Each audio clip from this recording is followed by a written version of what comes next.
নমস্কার বন্ধুরা, আজ আমি চলে এসেছি একটা রেসিপি নিয়ে। প্রত্যেকটা দিন মানে আলাদা আলাদা রেসিপি। আজকে আমি বানাবো ভেজ ফ্রাইড রাইস, কিন্তু চাইনিজ স্টাইলে। ওই জন্য আমি না বাসমতি চালটাকে ভাতটা রান্না করাটা আমি দেখাইনি।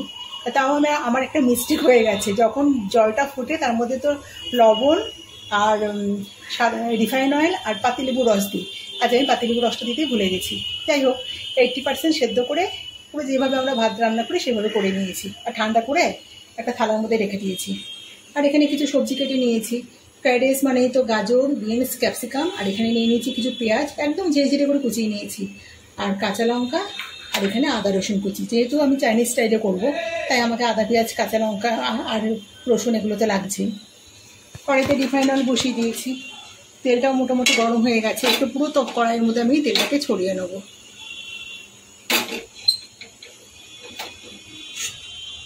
তেল গরম হয়ে গেছে, এখন আদা রসুন কুচিটা আগে দেবো।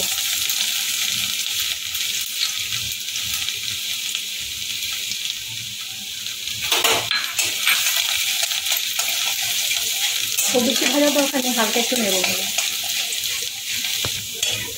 এবার কোচানো পেঁয়াজ আর কোচানো কাঁচা লঙ্কাটা আমি দিয়ে দেবো। একটুখানি নেড়ে নেব। আমরা তো পেঁয়াজ রসুন ছাড়াই তো ফ্রাইড রাইস বাড়িতে বানিয়ে খাই, কিন্তু আজকে একটু চাইনিজ স্টাইলে বানিয়ে খাবো। একটু রেস্টুরেন্টের ব্যাপারটা আসবে, মনে হয় যেন রেস্টুরেন্টে খাচ্ছি। এবার সব সবজিগুলো দিয়ে দেবো, গাজর, বিনস, ক্যাপসিকাম সব একসাথে দিয়ে দেবো। এর মধ্যে সবজিগুলোর মতো লবণ আমি দিয়ে দেবো, তাহলে না সবজিগুলো একটু তাড়াতাড়ি সেদ্ধ হয়ে যাবে। কারণ অসময়ের সবজি তো, শীতকালে সবজি হলে কিন্তু তাড়াতাড়ি এগুলো নরম হয়ে যায়। আর এখন শীতের সবজি, আর এখন তো শরৎকালে, সে কারণে লবণটা আমি আগেই দিলাম। একটুখানি নেড়ে চেড়ে নেবো সবজিটা, যাতে একটুখানি নরম হয়ে যায়। সবজিটা একটু নরম হয়ে গেছে, এখন এর মধ্যে সয়া সস দেবো, ওই 1-1.5 চামচ মতো। 1 চামচ মতো ভিনেগার দেবো।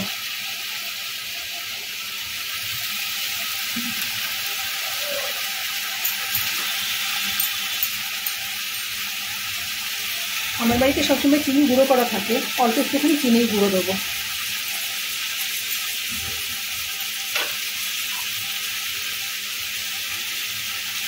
আজিনামোটো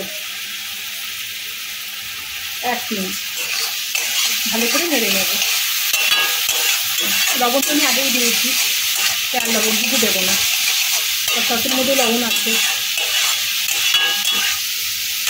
এবার রাইসটাকে অল্প অল্প করে দিয়ে নাড়তে থাকবো, একবারে কিন্তু পুরোটা আমি দেবো না।